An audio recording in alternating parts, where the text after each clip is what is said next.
वक्त का पहिया अज़ल से रवां है और अब तक रवां दवां रहेगा।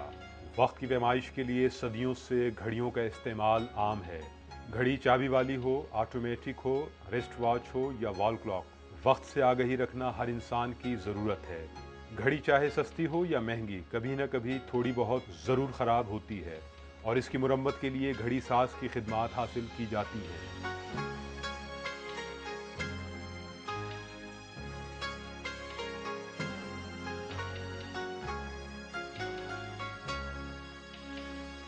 घड़ी साजी का पेशा पहले के मुकाबले में कुछ सिमटता हुआ ज़रूर महसूस होता है, लेकिन कराची भर में अब भी छोटे बड़े सैकड़ों घड़ी साज मुख्तलिफ बाज़ारों में बासानी मिल जाते हैं, जो अपने मखसूस औजारों के साथ हर साइज़ की घड़ियों को बारीक बीनी से ठीक करते दिखाई देते हैं।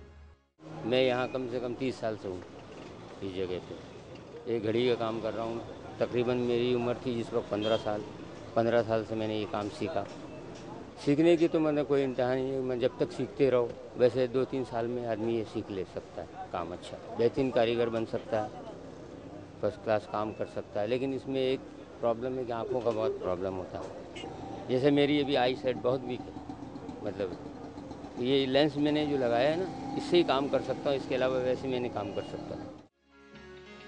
आमतौर पर जो गाहक घड़ी साजों से रजू करते हैं, उनमें नए और कदीम हर तरह के गाहक होते हैं। ये गाहक इन घड़ी साजों के काम और इनकी मजदूरी के बारे में क्या राय रखते हैं? आपने सुना होगा ओल्ड इज गोल्ड, तो ये वाकई गोल्ड है। तो ये मतलब ये बड़ा अच्छा काम करते हैं। मैं रेगुलरली इन्हीं से कराता हूँ, आई एम हाईली सेटिस्फाइड। इनके चार्जेस भी बड़े रीज़नेबल हैं। इनसे मुझे दोबारा कहने की ज़रूरत नहीं पड़ती। एक दफ़ा जो कहते हैं मैं समझता हूँ रीज़नेबल है, मैं पे कर देता हूँ और चला जाता हूँ। इनका सबसे बड़ा मसला टाइम है।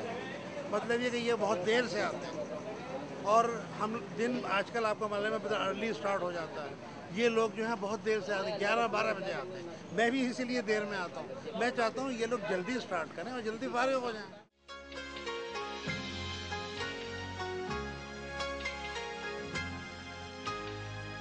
घड़ी साजों के हालात कल क्या थे, आज क्या हैं? कल इनकी मजदूरी क्या थी, आज क्या है? ग्राहकों का रवैया उनके साथ कैसा रहता है? आजकल तो आसान हो गई है, सब क्वार्ट्स घड़ियाँ आ रही है, जितनी भी आ रही है क्वार्ट्स घड़ियाँ हैं। पहले थी ऑटोमेटिक, सारी वेंडिंग वाली, चाबी वाली। ये टिपिकल काम था, वो कारीगरी थी। जो पुर्जा मिलते नहीं थे, पार्ट्स मिलते नहीं थे, उसको बनाना, उसी पार्ट्स को रिपेयर करना, मतलब रिपेयर करने के बाद वो उसको चलाना। आजकल तो नया पुर्जा लिया, सर्किट लिया, डाल दिया। रिपेयरिंग के जैसे रेट है, 200 भी ले लिया, 300 भी ले लिया, 250 भी ले लिया। सेलों के भी इस तरह से रेट है, 65 भी ले लिया, 100 भी ले लिया, 120 ले लिया। जिस तरह की घड़ियाँ होती है उस तरह के रेट होते हैं। उसका तो काम वही है कि वो वही सेल डाल रहा है, वही ठीक कर रहा है, वही उसके पहिए चला रहा है, वही सारा कुछ है। उसमें तो कोई डिफरेंस नहीं आया, सिवाय इसके कि कल 10 रुपये लेता था, आज वो 20 रुपये ले रहा है। जो 50 रुपये की मजदूरी थी वो 100 रुपये ले। ब्रांडेड और कीमती घड़ियों के मैकेनिक पूरे कराची में बहुत कम हैं और ऐसे घड़ी साजों के पास जो ग्राहक जाते हैं, वो उन्हें ढूंढकर अपनी कीमती और ब्रांडेड घड़ियां महंगे दामों ठीक कराते हैं। जैसे रोलेक्स हो गई, ओमेगा हो गई, राडो हो गई, चौपाट, कार्टियर, पैथाफ्लिप, ऐसे बहुत सारे ऐसे नाम है कि जो मुझे भी नहीं आते होंगे। तो लेकिन अब भी लोग बनवाते हैं, ये बात नहीं कि नहीं बनवाते। मेरे पास भी काम आता है, मैं करता हूँ, जितना कर सकता हूँ उतना कर दे। लेकिन इनके चंद पार्ट्स जैसे नहीं मिलते। महंगी गाड़ियाँ, महंगे स्पेयर पार्ट हैं, लोग कहते हैं कि यार यहाँ से नहीं। चंद मखसूस जगहें रह गई जहाँ से लोग इनका काम कराते हैं। पहले चाबी वाली घड़ियाँ आती थी, फिर ऑटोमेटिक आई, अब सेल वाली आ रही हैं। राडो है, सीको है, वेस्टर्न है, सब आती हैं यहाँ बनने। वो हम बनाते हैं। उस्ताद जो थे हमारे बहुत अच्छे थे, अल्लाह बख्शे उन्हें, उनसे हमने सीखा है। पहले साहिब इस्तात और बाज़ौक़ लोग मयारी घड़ियां खरीदना पसंद करते थे, जो साल साल चलें, मगर कुछ अरसे से मार्केट में चाइना की रंगारंग और दीदा जेब घड़ियों की भरमार है और नौजवान तबका ये रेडीमेड स्टाइलिश घड़ियां ही खरीदना पसंद करता है। स्टाइल तब्दील, घड़ी तब्दील। फिर ब्रांडेड घड़ियों के मुकाबले में इन घड़ियों की कीमतें भी बेहद कम होती हैं।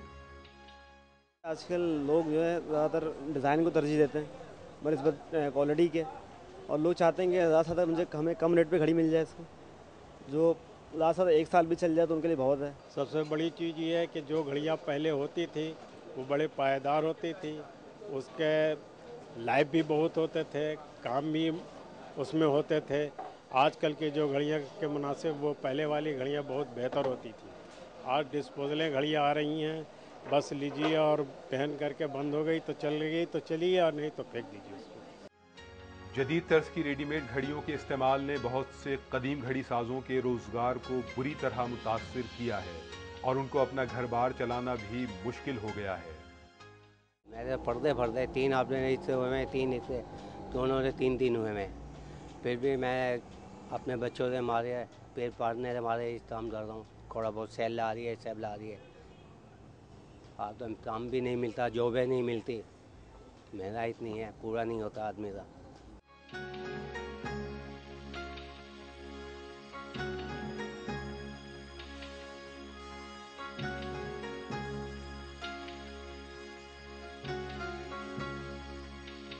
वक्त एक हकीकत है, एक एक लम्हा, एक एक साथ कीमती होती है और दुनिया में वो कौमें ही तरक्की करती हैं जो वक्त की कदर कीमत से आशना होती हैं।